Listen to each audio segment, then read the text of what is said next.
వాళ్ళు ఉపయోగించారు. ఫైనల్గా స్థానిక సంస్థల ఎన్నికల్లో మనం ఉమ్మడి రాష్ట్రం నుంచి చూస్తున్నాం, స్వతంత్ర భారతదేశంలో స్వతంత్రం వచ్చిన కాంచి 70 సంవత్సరాల నుంచి చూస్తున్నాం. అధికారంలో ఏ పార్టీ ఉంటే ఆ పార్టీకే మెజార్టీ సీట్లు చెప్పుకోవచ్చు. కొన్ని పొత్తుల గురించి మనం మాట్లాడుకోవాలా. సిపిఐ కాంగ్రెస్ పార్టీ కలిసే పోటీకి వచ్చారు. వాళ్ళు ఒకరికొకరు మద్దతునే 2.5 సంవత్సరాల తర్వాత ఈ బంధం ఇక విడిపోయిందని చెప్పాలి. ఇక భవిష్యత్తులో అవసరమైతే మొన్న కార్పొరేషన్ సంబంధించినటువంటి సీట్ల విషయంలో వీళ్ళిద్దరికీ పొసగలేదు. సో ఒక సెల్ఫిష్ పాలిటిక్స్ స్పష్టంగా కనిపించినాయి.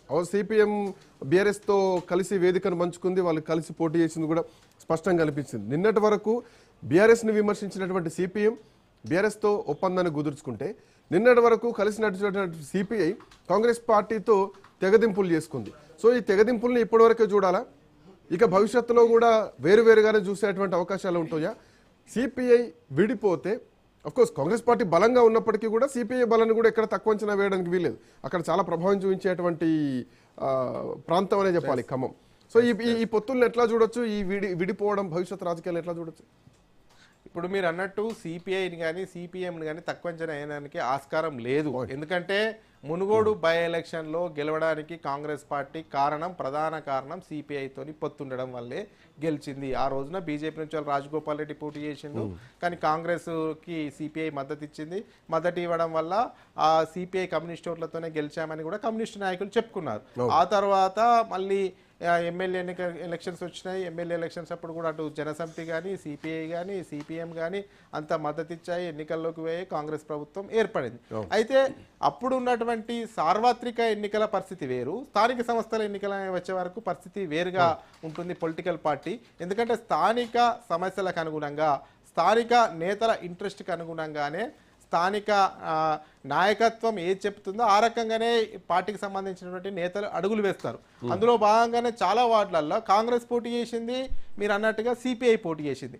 అయితే అక్కడ సిపిఐకి మద్దతు ఇవ్వాలని సిపిఐ నాయకులు అడిగారు, కానీ కాంగ్రెస్ శశామేరా ఉంది. ఎందుకు అంటే కాంగ్రెస్ అధికారంలో ఉంది, కాంగ్రెస్ కోసం 10 సంవత్సరాల నుంచి వాళ్ళు ఆ యొక్క మున్సిపాలిటీల్లో కాంగ్రెస్ అధికారంలో రావడానికి పనిచేశారు. బీఆర్ఎస్ అధికారంలో ఉన్నప్పుడు కూడా ప్రతిపక్ష పాత్ర పోషించారు, కాంగ్రెస్ జెండా పట్టుకున్నారు, కాంగ్రెస్ గెలుపుకు సహకరించారు. కాబట్టి మేము ఖచ్చితంగా మా కార్యకర్తకు న్యాయం చేయాలి, మా సెకండ్ కేడర్కి న్యాయం చేయాలంటే ఈ మున్సిపాలిటీలో కాంగ్రెస్కు టికెట్ ఇవ్వవలసిందే, కాబట్టి మేము ఇస్తామనేది కూడా కాంగ్రెస్ పట్టుకొని కూర్చుంది. అదేవిధంగా సిపిఐ కూడా మేము ఖచ్చితంగా ఈ వార్డులలో పలానా వార్డులో మేము బలంగా ఉన్నా, ఈ వార్డులో మాకు కావాలి అన్నప్పుడు కాంగ్రెస్ ఇవ్వలేదు. కాబట్టి గత చరిత్రలో కూడా ఆ వార్డులలో సిపిఐ గెలిచి ఉన్నటువంటి వార్డులు కొన్ని ఉన్నాయి. కాబట్టి ఖచ్చితంగా సిపిఐ తరఫున కూడా వాళ్ళ నాయకత్వం కూడా ఆదేశించడం వల్ల వాళ్ళు కూడా పోటీ చేశారు. అయితే రాజకీయాల్లో మీరు అన్నట్టు శాశ్వత మిత్రులు, శాశ్వత శత్రులు అయితే ఎప్పటికీ ఉండరు.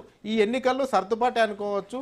ఎందుకంటే సార్వత్రిక ఎన్నికలప్పుడేమో పార్టీల హైకమాండ్లు ఆలోచిస్తాయి, హైకమాండ్ నిర్ణయం తీసుకుంటుంది, హైకమాండ్ టికెట్ ఇచ్చిన వాళ్ళకే వాళ్ళు మద్దతు తెలుపుతారు. కాబట్టి హైకమాండ్ నిర్ణయమే ఫైనల్ అవుతుంది. కానీ ఇక్కడ స్థానిక ఎన్నికల్లో ఆ సిస్టమ్ ఉండదు. స్థానిక నాయకత్వం ఫోర్స్ చేస్తుంది, మేము మీ గెలుపుకు దోహదపడ్డాము, మీ పార్టీని మొదటి నుంచి ఉన్నాము, మీ జెండా పట్టుకున్నాము, మీ గెలుపుకు సహకరించాము, మాకు టికెట్ ఇవ్వకపోతే ఎట్లా అనేది కూడా అటు కాంగ్రెస్ వాళ్ళని అంటారు. ఇటు సిపిఐ వాళ్ళని కూడా మేము మొదటి నుంచి పార్టీలను ఎదురుగుతున్నాం, పార్టీలో ఉన్నాం, మాకు టికెట్ ఇవ్వాలనేది కూడా సిపిఐ కార్యకర్తలు అడుగుతారు. ఈ యొక్క నేపథ్యంలోనే ఈ టికెట్ల కాడ గ్రౌండ్ లెవెల్లో మిస్ అయిపోతాయి. స్థానిక సంస్థల ఎన్నికల్లో అది జెడ్పీటీసీ కానీ, ఎంపీటీసీ కానీ, సర్పంచ్ కానీ, మున్సిపల్ ఎన్నికలు కానీ ఈ టికెట్ల సర్దుబాటు పొత్తులో భాగంగా అయితే జరగదు. అదేవిధంగా ఈ పొత్తులు ఉండయా అనేది కూడా భవిష్యత్తు పరిస్థితుల్లో చెప్పవచ్చు. ఎందుకంటే కాంగ్రెస్ ఇప్పుడు 3 సంవత్సరాలు ఇంకా అధికారంలో ఉండే అవకాశం ఉంటుంది. ఈ యొక్క నేపథ్యంలో సిపిఐ కూడా క్షుణ్ణంగా పరిశీలిస్తుంది. ఇప్పుడు కాంగ్రెస్ అధికారంలో ఉంది కాబట్టి 2 సంవత్సరాలు కాంగ్రెస్ తోనే ఇట్లే మిత్రత్వం ఉండి లాస్ట్ 6 మంత్స్ కాంగ్రెస్ ప్రభుత్వానికి సిపిఐకి అంతర్గత కుమ్ములాటలు ఎక్కువయ్యి కాంగ్రెస్ తోని మేము కలవలేము, కాంగ్రెస్ మరోసారి గెలవలేదు అనుకున్నప్పుడు ప్లేట్ ఫిరాయించే అవకాశం ఉంటుంది. రాజరెడ్డి సో థింగ్ ఏంటంటే జనరల్ గా బీఆర్ఎస్ పార్టీ గట్టి పోటీ ఇస్తుంది, స్పష్టంగా కనిపిస్తోంది. అంటే ఈ ఎన్నికల ప్రచారం అంతా ఎట్లా జరిగిందంటే ఒకసారి మనం సార్వత్రిక ఎన్నికలకు వెళ్దాం. శాసనసభ ఎన్నికలు 2023లో జరిగినప్పుడు కామారెడ్డిలో కేసీఆర్ కూడా పోటీ చేసినప్పుడు రేవంత్ రెడ్డి అక్కడే టార్గెట్ చేసి కామారెడ్డిని టార్గెట్ చేశారు. అంటే కాంగ్రెస్ పార్టీ వేవ్స్ బలంగా వీస్తున్న టైంలో అగ్రనాయకత్వాన్ని మొత్తాన్ని కూడా అక్కడికే పరిమితం చేశారు. కామారెడ్డి, ఆ చుట్టుపక్కల ప్రాంతం హరీష్ రావు కానీ, కేటీఆర్ కానీ ఒకటికి 10 సార్లు అదే ప్రాంతం తిరిగేసరికి మిగతా ప్రాంతాలని పెద్దగా కాన్సన్ట్రేట్ చేయలేకపోయారు ఈవెన్ ప్రచారం చేసినా కానీ. ఈవెన్ సేమ్ అదే లాంటి పరిస్థితి ఈసారి మన మున్సిపల్ ఎన్నికల్లో ఒక్క మాటతో బీఆర్ఎస్ పార్టీని మొత్తం కూడా అదే మాటల చుట్టూ తిప్పారు. ఏది ఎవడు జాతిపిత, ఎవరికి జాతిపిత, ఎవరికి రా జాతిపిత అని చెప్పేసి ఒక సంచలన కామెంట్ చేస్తే దానిపైనే తిరిగింది రాజకీయం మొత్తం కూడా. ఈలోపు గ్రౌండ్లో కాంగ్రెస్ పార్టీ చేయాల్సింది చేసుకున్నారా? అప్పటి వరకు కూడా కొంత బలహీనంగా అఫ్కోర్స్ మంత్రివర్గంలో కానీ కొంత నిరాశగానే ఉండేది. ఆ తర్వాత కాంగ్రెస్ పార్టీ గ్రౌండ్లో యాక్టివ్ అయిందా? కేసీఆర్ బయటకు వస్తే పరిణామాలు ఏమైనా కొంత చేంజ్ అవ్వచ్చా? మొన్న పాలమూరు రంగారెడ్డికి సంబంధించినటువంటి విషయంలో అన్యాయం జరుగుతోందని చెప్పిన కేసీఆర్ మళ్ళీ బయటికి రాలేదు. మళ్ళీ మొన్న ఫోన్ ట్యాపింగ్ కోసం బయటకు వచ్చారు. సో కేసీఆర్ ప్రెజెన్స్ ఏమైనా మిస్ అవుతుందా బీఆర్ఎస్ పార్టీలో?